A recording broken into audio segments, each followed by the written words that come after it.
Aleluia. Obrigado, pessoal do louvor. Deus abençoe. Meu irmão, pega comigo um texto que está em Êxodo, capítulo 3. Êxodo, capítulo 3, lá no comecinho aí da sua Bíblia, o segundo livro da sua Bíblia. Êxodo, capítulo 3, nós vamos ler dos versos 7 ao 10.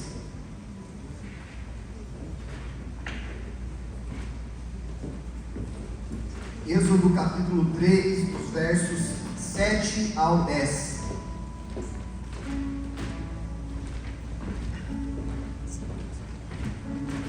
Você encontrou? Você encontrou? Diga aleluia. Êxodo capítulo 3, dos versos 7 ao 10. O texto também está sendo projetado aqui, tá? Podemos ler? Amém? Amém? Disse ainda o Senhor: certamente vi a aflição do meu povo, que está no Egito, e ouvi o seu clamor por causa dos seus exatores. Conheço-lhe o sofrimento. Por isso desci a fim de livrá-lo da mão dos egípcios, e para fazê-lo subir daquela terra a uma terra boa e ampla, terra que mana leite e mel, o lugar do cananeu, do eteu, do amorreu, do ferezeu, do heveu e do jebuseu. Pois o clamor dos filhos de Israel chegou até mim, e também vejo a opressão com que os egípcios os estão oprimindo. Vem agora, eu te enviarei a Faraó, para que tires o meu povo, os filhos de Israel, do Egito.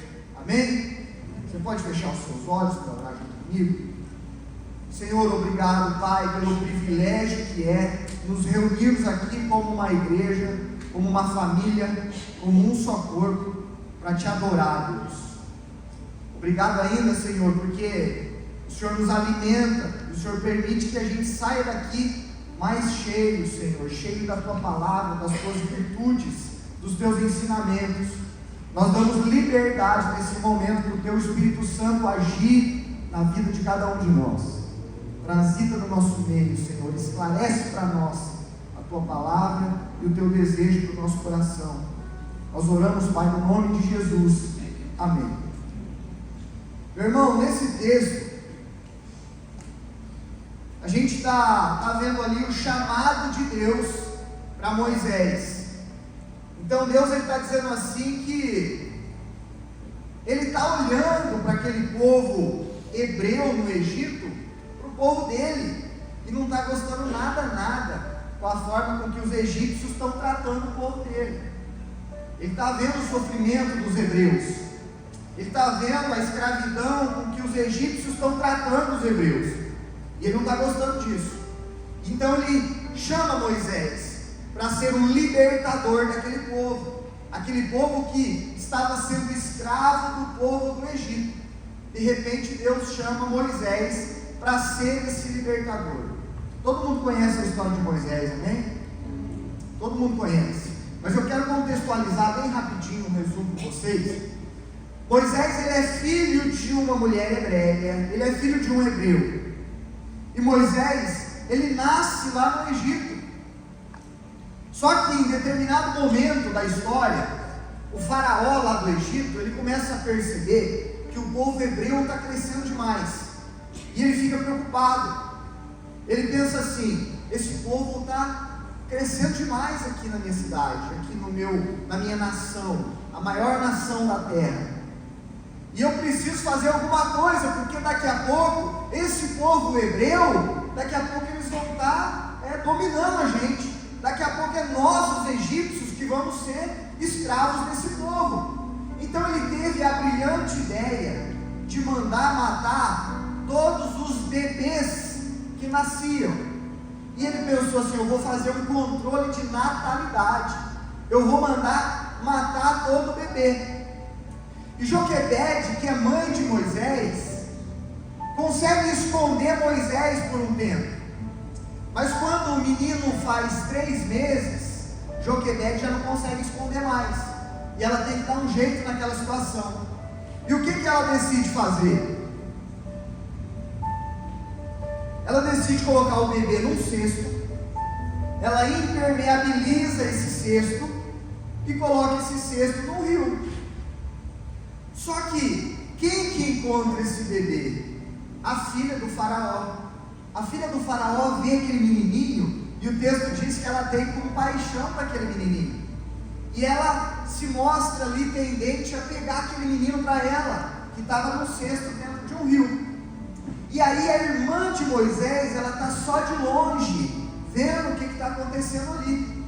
E quando ela percebe que a filha de Faraó está pegando aquele bebê, ela chega ali e fala assim: minha senhora, se a senhora quiser, eu posso buscar uma hebreia, uma mulher do povo hebreu, para amamentar esse bebê para a senhora. E ela fala assim: combinado, boa coisa, ideia boa. E ela busca a própria mãe de Moisés para alimentar Moisés. E a mãe de Moisés, Joquebede, começa a alimentar Moisés e receber um salário para isso. Coisa boa, né? Quantos de nós não queria receber um salário para alimentar o próprio filho, né? Mas enfim, e ela começa a cuidar daquele bebê e amamentar aquele bebê. E o texto da palavra de Deus vai dizer assim, que quando esse menino, Moisés, já era grande, ela precisou entregar esse menino para a filha de Faraó. Então Moisés começa a ter uma vida ali de príncipe. Ele começa a viver num palácio do Faraó. Ele começa ali a ser instruído com toda a educação dos egípcios. E Moisés passa 40 anos nesse lugar, comendo do melhor, bebendo do melhor, estudando do melhor que se podia ter na época. Moisés fica ali por 40 anos. Mas um belo dia, Moisés resolve dar uma volta ali por perto do palácio, e ele vê um egípcio maltratando um hebreu. Ele vê um egípcio subjugando um hebreu, e ele não gosta daquilo. E ele vai defender esse hebreu, porque afinal de contas é sangue no sangue dele. E ele vai defender esse hebreu e mata o egípcio. Ele comete ali assassinato. E ele enterra o corpo desse egípcio. Mas alguém descobre. E ele fica com medo de morrer. Então Moisés, ele decide ir embora dali. Ele decide ir para um deserto. Com 40 anos, ele vai para um deserto fugindo dali porque ele matou um egípcio. Ele fica por 40 anos nesse deserto. Então ele já tinha 40. Quando ele chega aos 80 anos, vem Deus e faz uma proposta para ele. E é esse texto que nós lemos. Deus diz assim que está vendo o sofrimento do povo dele lá no Egito. E a situação não vai ficar assim não. Então ele quer que Moisés seja um libertador daquele povo. E a história que vem pela frente você já conhece. Moisés, ele reluta um pouco. Ele começa a dizer assim: eu não sei falar. Não, eu não posso voltar lá não, eu sou assassino. Eu matei um homem lá. Mas ele aceita esse chamado. Ele volta lá para o faraó e ele diz assim: Deus está mandando o meu povo ir embora daqui. Você vai ter que libertar o meu povo. E o meu povo vai sair com toda a riqueza que ele tem. Meu povo vai sair daqui e vai sair com dinheiro ainda. E aí o faraó, é óbvio que isso não está na Bíblia, mas eu imagino que fosse assim. O faraó deve ter falado assim: você está maluco, cara? Você bebeu? Você acha que eu vou libertar esse povo e libertar eles com dinheiro? Não, você vai libertar, porque senão vai vir praga. E aí vem a primeira, a segunda, a terceira. E depois da 10ª praga, que o faraó não aguenta mais, que morrem todos os primogênitos do Egito, o faraó fala assim: não, pode ir agora. Mas ele volta atrás.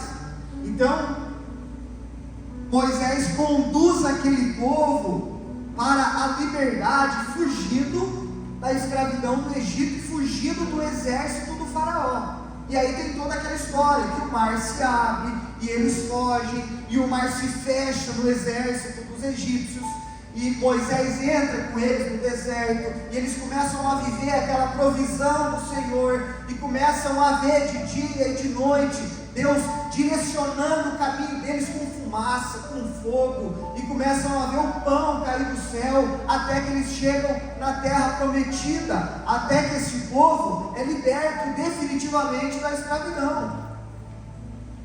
E eu olho para essa história e começo a pensar na nossa realidade de hoje, que jeito que ela se aplica para nós.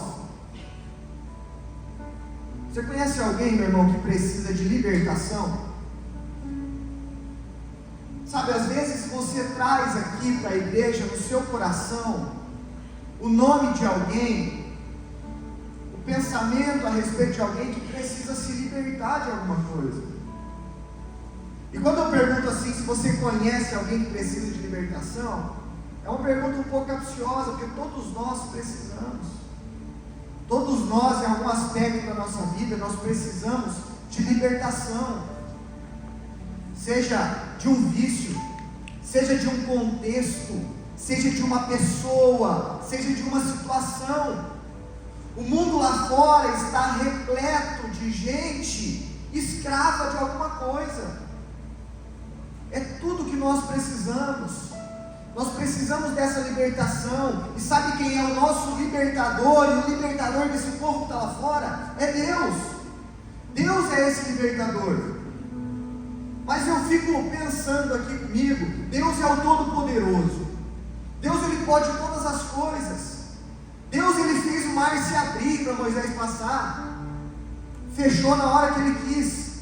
Deus mandou provisão. Deus direcionou o caminho. Deus sabia de tudo. Deus podia tudo. Por que Ele chama Moisés para fazer isso com Ele?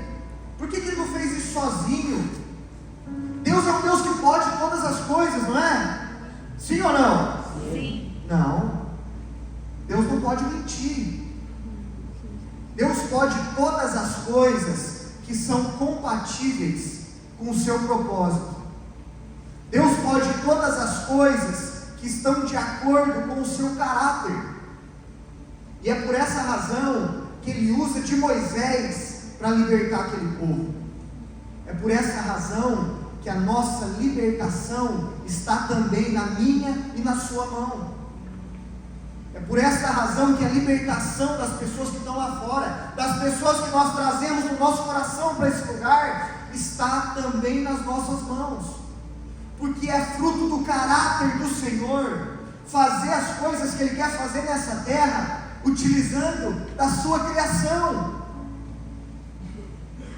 E quando Deus usa da gente para fazer aquilo que Ele quer, não, isso não é falta de sabedoria, ou melhor, não é falta de soberania. Pelo contrário, isso é a extrema soberania do Senhor, porque Ele decidiu, é assim que vai ser, é assim que eu quero, é assim que eu vou fazer. Vocês já viram algum anjo evangelizando no Novo Testamento? Eu nunca vi, mas lá em Atos 10, Deus manda os anjos chamarem Pedro, para Pedro ir lá e evangelizar Cornélio. Vocês estão entendendo? Por que o próprio anjo não evangeliza? Porque é do caráter do Senhor se valer das nossas vidas, da minha e da sua vida, para fazer aquilo que Ele quer fazer nessa terra. Amém? Amém? Eu quero contar para vocês, quero falar para vocês, e quem aí for líder de célula, quem estiver participando de uma célula, já pega a caneta aí, começa a anotar. Eu quero falar para vocês 5 maneiras pelas quais Deus conta com a gente. Como é que Deus conta com a gente? Como é esse negócio de Deus contar comigo? A primeira maneira pela qual Deus conta com a gente é que Deus, Ele não detém a sua obra naqueles que têm um chamado pastoral. Às vezes a gente fica com essa ideia de que o pastor, e a gente sobrecarrega o nosso pastor. Mas deixa eu te falar, Moisés, o que ele estava aprendendo durante 40 anos, vivendo como um príncipe lá num palácio do faraó, na maior nação do mundo? O que ele estava aprendendo nesses 40 anos? Ele não estava aprendendo nada sobre ser um sacerdote. Aquele povo era um povo pagão, aquele povo tinha vários deuses. Ele não estava aprendendo nada sobre o Deus de Israel. Moisés estava aprendendo sobre línguas, Moisés estava aprendendo sobre estratégia de guerra, Moisés estava aprendendo sobre cultura egípcia, a história do Egito. É isso que Moisés estava aprendendo. Mesmo assim, Deus usa ele, porque Deus quer usar a nossa vivência, os nossos conhecimentos, aquilo que a gente já carrega no nosso coração, para usar a gente na obra dele. Às vezes a gente pensa que o nosso chamado, ele tem menor importância do que um chamado pastoral. Isso não é verdade. Deus, ele não limita a sua obra naqueles que têm um chamado pastoral. Deus quer utilizar a minha experiência de vida para trazer o propósito dele naquilo. Tem um cara que ele se chama Robert Gilmore Letourneau. Esse cara, ele se converteu muito cedo. Ele nasceu em 1880, mas a história dele é incrível, que ele se converteu muito cedo, com 12, 13 anos, e quando ele se converteu, ele foi até o pastor dele, manifestando o desejo de seguir uma vida pastoral, e o pastor dele, numa palavra de Deus, diz assim para ele: Robert, nós precisamos tanto de homens de negócios, como precisamos de pastores e missionários. Esse cara, ele se tornou um dos maiores cérebros da construção de máquinas pesadas no ramo da terraplanagem, no ramo da exploração do fundo do mar. Ele só tinha 7ª série. Os concorrentes dele dizem que se não fosse as coisas que ele construiu no século 21, nós não teríamos a tecnologia que nós temos hoje. Porque esse cara entendeu que o chamado dele estava relacionado com a sabedoria que o Senhor dava a ele para construir aquelas coisas. Se ele fosse um pastor, seria um desastre. Ele dedicou a sua vida a entregar 90% de todo o seu faturamento, um dos maiores empresários do mundo, à obra do Senhor. Vocês estão me entendendo? Ele dedicou a sua vida a ganhar almas para o Senhor, sendo um empresário. A nossa responsabilidade, o privilégio que nós temos de agir na obra do Senhor é tão importante como aqueles que têm um chamado pastoral. Nós podemos ter uma vocação específica para alguma área. Eu sei que aqui tem advogados, que ótimo, porque os tribunais e os processos estão precisando de alguém que leve luz para aqueles lugares.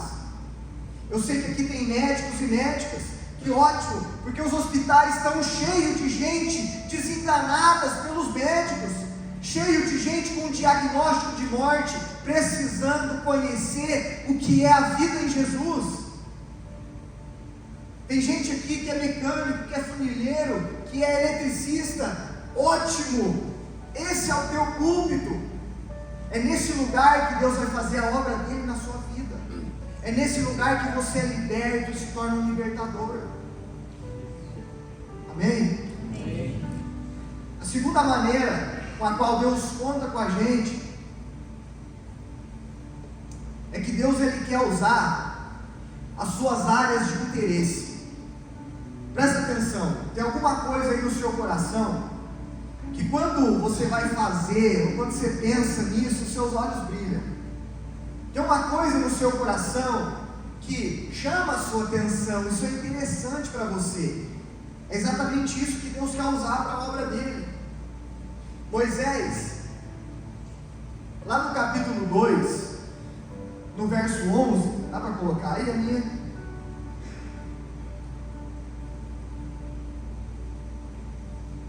Capítulo 2, verso 11, eu vou lendo aqui, tá? Naqueles dias, sendo Moisés já homem, saiu a seus irmãos e viu os seus labores penosos. Moisés estava vendo que aquele povo ali estava na escravidão dos egípcios, e viu que certo egípcio espancava um hebreu, um do seu povo. Olhou de um lado, de outro, e vendo que não havia ali ninguém, matou o egípcio e o escondeu na areia.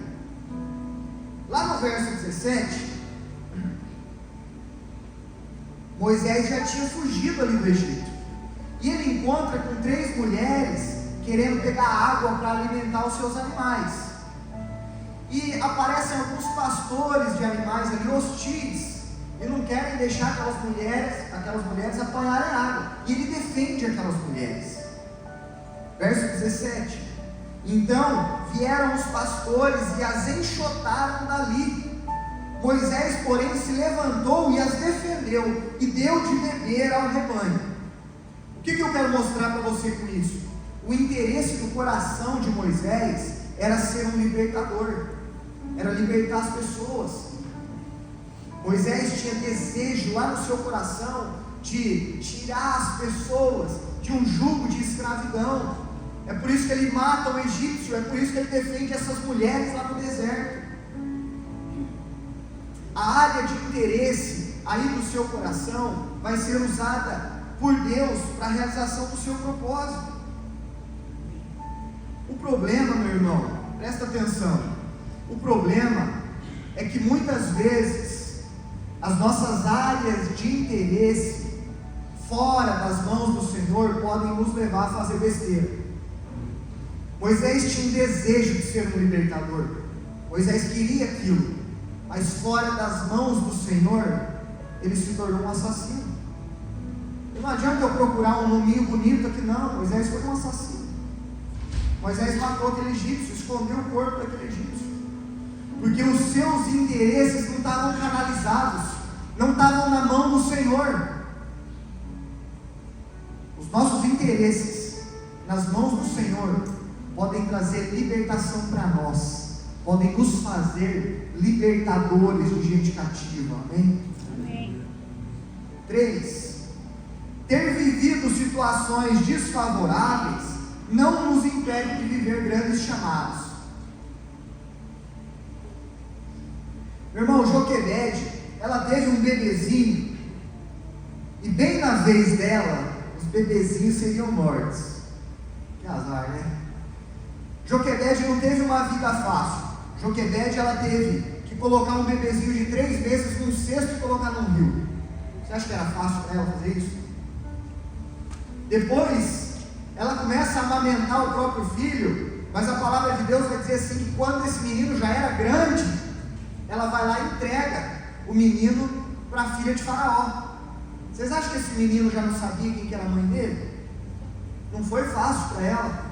Vocês acham que ela não lembrava do rostinho dele toda noite? Moisés, ele passa ali 40 anos no palácio de Faraó, mas aos 40 anos ele faz uma burrada, ele faz uma besteira, ele tem que sair fugido do Egito. De repente as pessoas querem matar ele, porque ele matou alguém. Moisés, ele fica até os 80 anos vivendo num deserto. Quando Deus chama Moisés, ele não está aposentado não, ele está ralando com 80 anos. Ele é um senhorzinho com 80 anos, que perdeu toda aquela vida boa que ele tinha lá no palácio. Acabou a comida boa, a roupa boa. A vida de Moisés não foi fácil, mas Deus usa a vida dele mesmo assim. Diz para mim, quem seria melhor para conduzir um povo por 40 anos no deserto do que alguém que viveu 40 anos no deserto?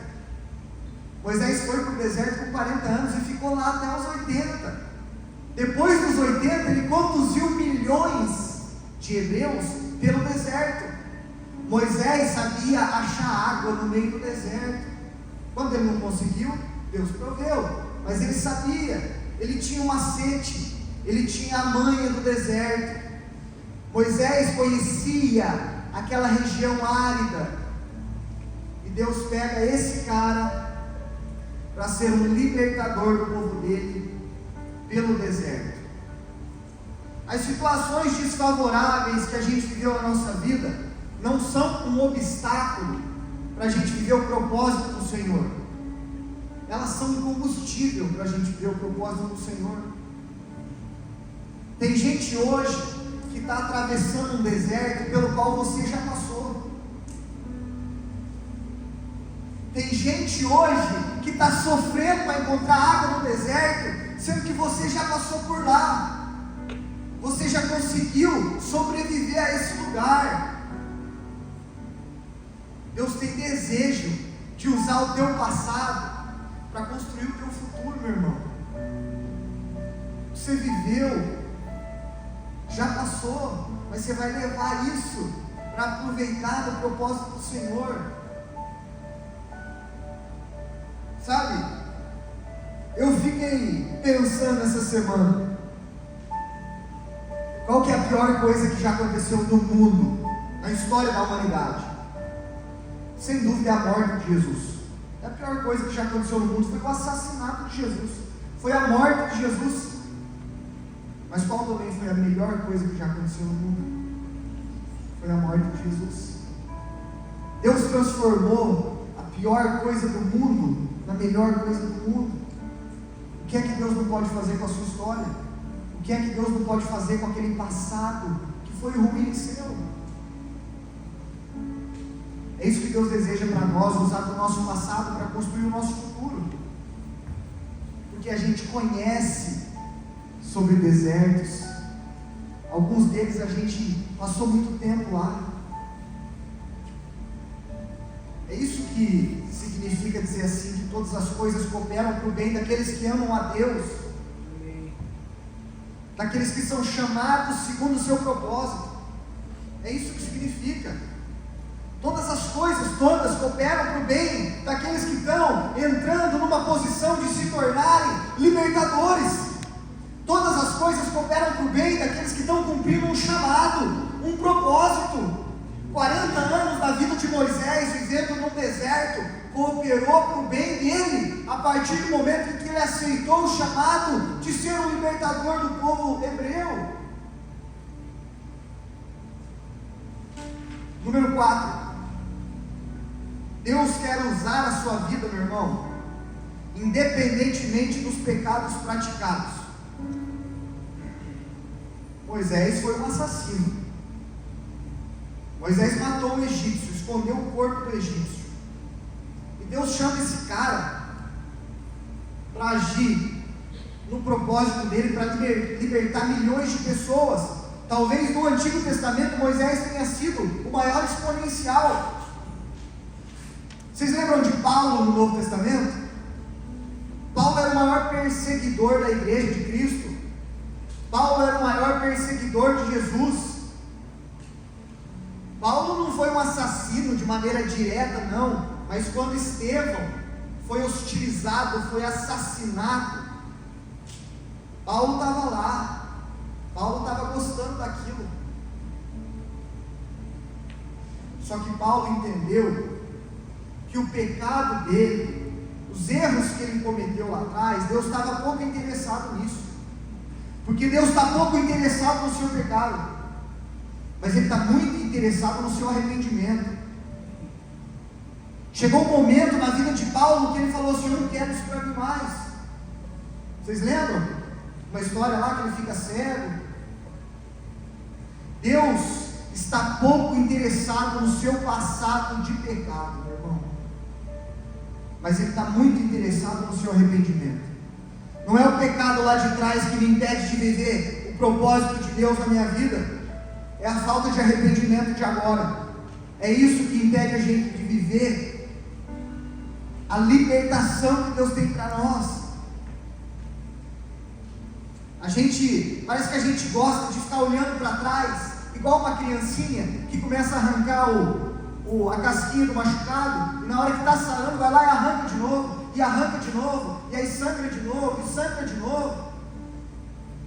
Na semana passada eu falava com um amigo, e ele dizia assim: Jado, rapaz, eu sou um cara ruim, cara, eu estou tentando mudar, mas eu sou um cara ruim, eu sei disso, porque eu entro na igreja, eu já começo a julgar as pessoas, eu já começo a conjecturar coisas, eu já começo a pecar com os meus pensamentos, mas Deus está falando comigo ainda. Eu chego no meu quarto, eu me ajoelho e Deus está lá comigo, eu sinto isso. Eu falei: é óbvio. Você acha que Deus vai usar alguém que quando acontecer alguma coisa, esse alguém vai dizer assim também, eu fiz isso, eu fiz aquilo? Ou Deus vai usar alguém que na hora que acontecer alguma coisa vai dizer assim, só pode ser Deus, a glória é dele, toda a honra é dele, porque porque eu não sou capaz de fazer isso. Só que eu disse para esse cara: tem um momento na sua vida, meu irmão, que você vai ter que parar de ficar dizendo assim: nossa, porque eu, nossa, o que eu fiz? Eu entro na igreja e penso isso, e eu faço aquilo. Assim como Moisés, vai chegar um momento em que você vai ter que parar de dizer assim: mas eu não sei falar, Deus. Ei, é eu que estou mandando você ir, eu vou falar. Não, Deus, mas eu não posso, porque o povo não vai acreditar em mim. Ei, sou eu que estou mandando. Chega um momento em que ele vai ter que parar de dizer assim: eu não posso, eu não consigo, eu sou muito ruim. E vai ter que dizer: é Deus que vai, é Deus que faz, então eu vou. Não é porque eu sou bom, não, mas porque a obra do Senhor não pode parar. Não é porque eu sou bom, não, mas é porque Ele é bom, é porque Ele está aqui, é porque Ele vai fazer. E às vezes a gente só fica na feridinha, só fica lá: nossa, mas o que eu fiz? Nossa, mas o que eu fiz? Ei, é Deus que faz, é Deus que faz. Você já se arrependeu do seu pecado? Então segue, porque tem uma vida pela frente. Tem libertação nessa vida lá na frente, meu irmão. Está na hora da gente olhar para frente e saber realmente que a gente é pouco, a gente é falho, a gente erra, mas não sou eu mais. Eu sigo porque não sou eu sigo porque é Deus que faz. Aleluia. Eu sigo não é porque eu sou bonzinho, não, é porque é Deus que faz e a glória é dele. Glória a Deus. Meu irmão, número 5. Deus conta com gente ocupada. Deus conta com gente ocupada. Sempre que eu converso com o pastor, às vezes ele diz assim: não, tem um fulano lá que ele chegou aqui e disse assim: pastor, na hora que eu resolver aquele negocinho lá na minha empresa, na hora que a minha empresa estiver redondinha, aí eu vou chegar na igreja e vou falar assim: pastor, o que tem para mim? Pode mandar que eu vou fazer tudo. Agora eu vou servir, agora eu vou ser professor no pessoal infantil, agora eu vou ser do ministério de louvor, agora eu vou ser da diaconia, agora eu vou ajudar a igreja. Meu irmão, mentira. Na hora que esse cara resolver a vida financeira da empresa dele, ele vai abrir outra empresa. A pessoa fala assim: não, na hora que eu terminar a minha faculdade, aí sim eu vou chegar na igreja, aí eu vou servir lá na igreja, eu vou fazer isso, vou fazer aquilo. Mentira. Vai acabar a faculdade, vai começar uma especialização, vai acabar a especialização, vai começar o mestrado, vai fazer doutorado. Às vezes a pessoa fala assim: não, na hora que o meu filho tiver tantos anos, aí sim vai dar, aí vai ficar melhor. Mentira, irmão. Na hora que o filho crescer, aí vai começar a cuidar do neto. Meu irmão, passa aqui quarta-feira à noite, você vê o tanto de criança que tem fervendo ali fora, atrapalhando todo mundo, tá? Porque tem gente ensaiando aqui para cantata, a gente está fazendo a nossa célula lá, tem a célula dos jovens, e as crianças estão tudo atrapalhando a gente. Mas por quê? Porque as pessoas não podem deixar as crianças em casa, elas estão aqui, o pai, a mãe, elas entenderam que não dá para esperar o filho crescer para servir ao Senhor, porque Deus quer usar você e quer usar a mim nas dificuldades que nós estamos tendo hoje. Porque se o meu filho está com 5 anos hoje, é difícil cuidar dele, eu vou servir ao Senhor assim mesmo.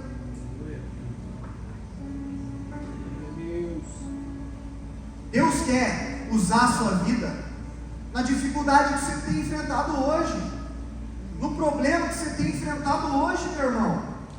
Deus gosta de gente ocupada. Quando ele encontrou Moisés lá, Moisés estava aposentado, Moisés estava na praia, Moisés estava ralando com 80 anos, Moisés não podia largar as ovelhas dele lá também não.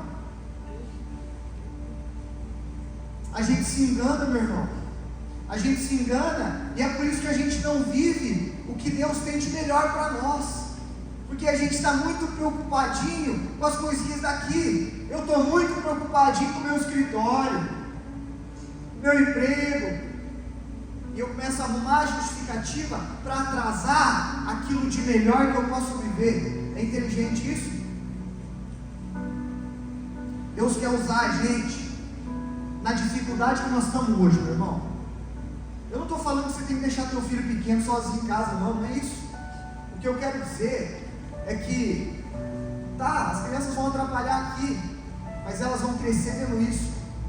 Elas vão crescer vendo o pai e a mãe delas servindo ao Senhor. Às vezes é difícil, aí abre porta e fecha a porta, mas eles vão crescer vendo o que é servir a Deus. É isso que eu quero para o meu filho. Não é fácil trazer uma criança de 5 anos e tentar ministrar alguma coisa na sala de dentro, mas é assim que vai ser. É assim que vai ser, porque Deus conta comigo hoje. Deus conta comigo agora. Na dificuldade que eu e você estamos enfrentando hoje, existe libertação para você, meu irmão. Esse processo, toma cuidado, tá? Porque esse processo de começar a viver o propósito do Senhor, começar a viver o chamado do Senhor, começa a converter o coração das pessoas que estão ao seu redor. Eu digo isso, sabe por quê? Porque eu conheço uma mulher que era toda atrapalhada, e ela foi e casou com um cara também todo atrapalhado. Mas um dia essa mulher se converteu e começou a viver o propósito do Senhor para a vida dela. E ela começou a orar pelo marido dela. E ela não perdia mais um culto de oração, um culto disso, um culto daquilo, uma reunião disso, uma reunião daquilo. Vivia na igreja. E ela orava para que o marido dela um dia se sentasse do lado dela no banco da igreja. O que Deus fez foi muito mais que isso. Deus converteu o marido dela, converteu a família dela, converteu a família do marido dela. E é isso que Deus tem para nós, é muito mais do que você imagina, meu irmão. Sabe essa pessoa que está no seu coração aí? Você tem clamado pela conversão dessa pessoa? Começa a viver o chamado de Deus para você ver.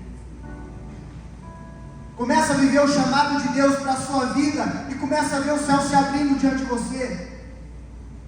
Começa a ver as pessoas serem influenciadas por aquilo que você tem carregado. É isso que vai acontecer, meu irmão. Para finalizar, eu quero falar para vocês sobre 2 vantagens que existem em Deus contar com a gente. Tem 2 vantagens de Deus poder contar com a gente. E a primeira delas é que tem muitas maravilhas que a gente só vai ver se a gente aceitar esse chamado do Senhor. Muitas maravilhas a gente só vai ver se a gente aceitar esse chamado. Imagina o que esse Moisés não viu na vida dele. Ele viu 10 pragas do Egito. São maravilhas. Ele viu o mar se abrir. Todo dia aquele monte de gente reclamando que não tinha comida, que queria voltar para o Egito. E de repente começa a cair maná do céu, começa a cair pão do céu, e aí todo mundo reclama que está sem direção, que não sabe para onde ir, e de repente aparece uma coluna de fogo para conduzir aquele povo de noite. É isso que Moisés viu na vida dele. Ele passou a vida vendo isso, a partir de aceitar o chamado de Deus para a vida dele. Moisés viu o mar se abrir, e tem mar na sua vida que só vai se abrir vivendo esse chamado. Você está me entendendo? Vocês estão me entendendo, amém? Amém? Tem mar na nossa vida que só vai se abrir vivendo esse chamado. A segunda vantagem que eu quero falar com vocês a respeito de viver esse chamado, de estar nesse lugar, é que nunca vai haver toda a intimidade com Deus possível fora desse chamado. Fora desse chamado, nunca vai ter toda a intimidade com Deus. Aninha, dá para colocar Êxodo 19, 24?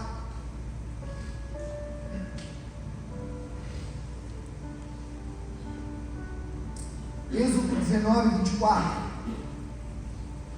Replicou-lhe o Senhor: vai, desce, depois subirás tu e Arão contigo. Os sacerdotes, porém, e o povo não transpassam o limite. Não passa não. É só você e só Arão. Para que eu não os fira. Isso aqui é intimidade com Deus. Quem sobe é só Moisés e Arão. Vocês não. Vocês esperam aí. É com eles que eu quero conversar. Êxodo 33, 11.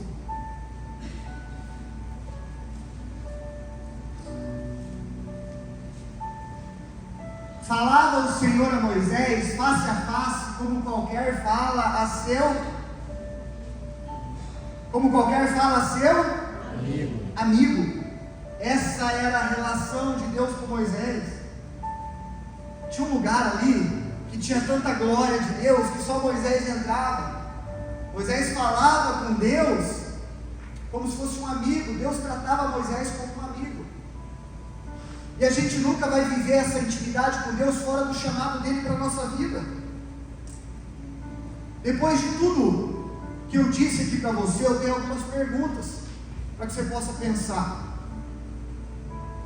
Você vai ficar só aí ouvindo as pregações, ou você vai pregar junto com o pastor Pepe e vai levar a igreja para fora desse lugar? Você vai ficar aí só sentado aí como uma ovelha, ou você vai ajudar a pastorear e vai levar a igreja para fora desse lugar? Você vai continuar entendendo que o condomínio que você mora é por acaso, que o trabalho que você tem hoje é por acaso? Você vai continuar achando que a influência que você tem na sua família hoje é por acaso? Ou você vai entender que esse é o teu chamado, que esse é o lugar para você levar aquilo que você carrega, que esse é o lugar para você chamar de igreja? Deus espera isso de nós, porque nesse lugar existe libertação para nós e libertação das pessoas que estão cativas, porque está cheio de gente lá fora que é escrava de um monte de coisa, está cheio de gente que não tem ideia daquilo que a gente vive muitas vezes aqui dentro, não tem ideia do que a gente vive dentro da nossa casa, tem um monte de gente precisando disso. Fique em pé que eu quero orar com você.